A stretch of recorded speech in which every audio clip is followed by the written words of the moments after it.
छठवीं का गणित अध्याय 1 वर्ग एवं घन के अंतर्गत प्रश्नावली 1.2 का 5वां नंबर का सवाल को हल करेंगे। 5वां नंबर का सवाल है, प्रश्न 1 में जो संख्याएं घन संख्याएं नहीं है उन्हें किस छोटी सी छोटी संख्या से गुणा करें कि गुणनफल घन संख्या बन जाए। तो प्रश्न क्रमांक 1 के अंतर्गत आपने देखा था कि कुछ संख्याएं ऐसी थी जो पूर्ण घन संख्या नहीं थी। तो अब क्या करना है, उसमें ऐसी कौन सी छोटी संख्या का गुणा करें कि गुणनफल पूर्ण घन बन जाना चाहिए। प्रश्न क्रमांक 1 के अंतर्गत आपने देखा था कि कोई संख्या ऐसी भी थी जो पूर्ण घन संख्या नहीं थी। अब उन घन संख्याओं को हमको क्या करना है, घन संख्या बनाना है। तो उसमें ऐसी कौन सी छोटी संख्या का गुणा करें कि वो पूर्ण घन बन जाना चाहिए।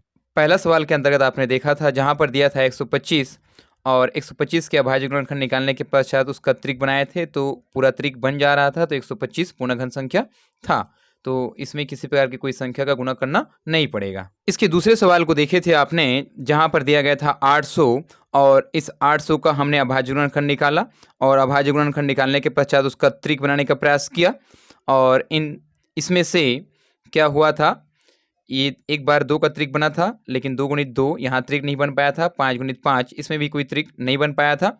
और चूंकि आपने देखा था 800 के अभाज्य गुणनखंडों के सभी त्रिक नहीं बन पा रहे थे, तो 800 क्या था, पूर्ण घन संख्या नहीं था। और हमारा 5वां नंबर का सवाल क्या है कि प्रश्न क्रमांक 1 में जो संख्या पूर्ण घन संख्या नहीं है तो उसमें कौन सी छोटी संख्या का गुणा करें कि वह पूर्ण घन संख्या बन जाए।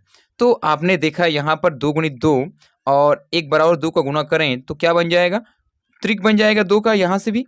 और यहाँ 5 गुणित 5 है तो इसमें एक बार और 5 का यदि गुणा करते हैं तो इसका भी त्रिक बन जाएगा।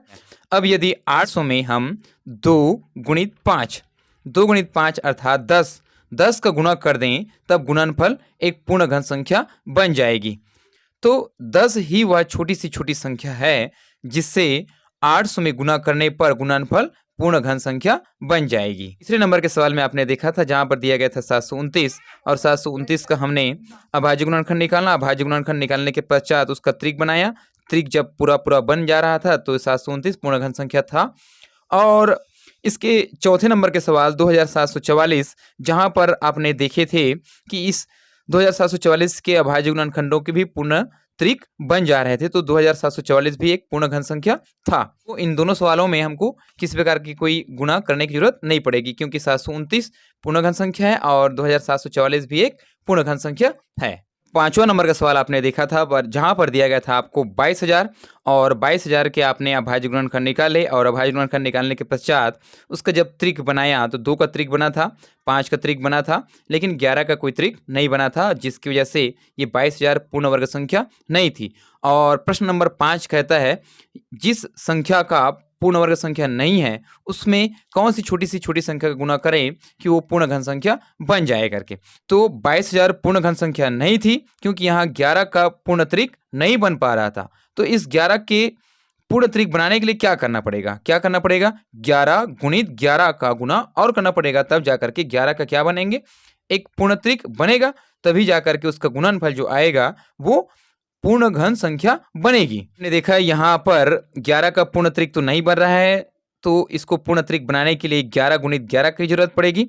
अतः 22,000 पूर्ण घन संख्या नहीं था क्योंकि इसका पूर्ण जोड़ा तैयार नहीं हो रहा था। अब इसमें यदि 22,000 में 11 गुणित 11, यहाँ 11 गुणित 11 करेंगे तो त्रिक बन जाएगा, तो 11 गुणित 11 अर्थात 121 का गुणा करें तो गुणनफल क्या हो जाएगी, पूर्ण घन संख्या बन जाएगी। वह छोटी संख्या क्या रहेगी, फिर 121 रहेगी। अपने 6वें नंबर के सवाल में देखा था 832 का अभाज्य गुणनखंड के जब हम त्रिक बनाने का प्रयास किया तो वहां पर 2 का त्रिक बना था लेकिन 13 का कोई त्रिक नहीं था और सिर्फ एक 13 बस यहाँ है, तो इसमें 13 गुणित 13 की जरूरत है।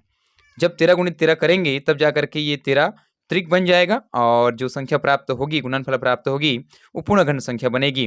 क्योंकि आपने देखा था 832 के अभाज्य गुणनखंडों में 2 के तो त्रिक बन जा रहे थे लेकिन 13 का कोई त्रिक नहीं था और इस 13 का त्रिक बनाने के लिए 13 गुणित 13 करने की जरूरत है। अब क्या करेंगे फिर, अब यदि 832 में 13 गुणित 13 अर्थात 169 का गुणा करें तब गुणनफल पूर्ण घन संख्या बन जाएगी। तो वो छोटी संख्या क्या रहेगी, फिर 169 रहेगी।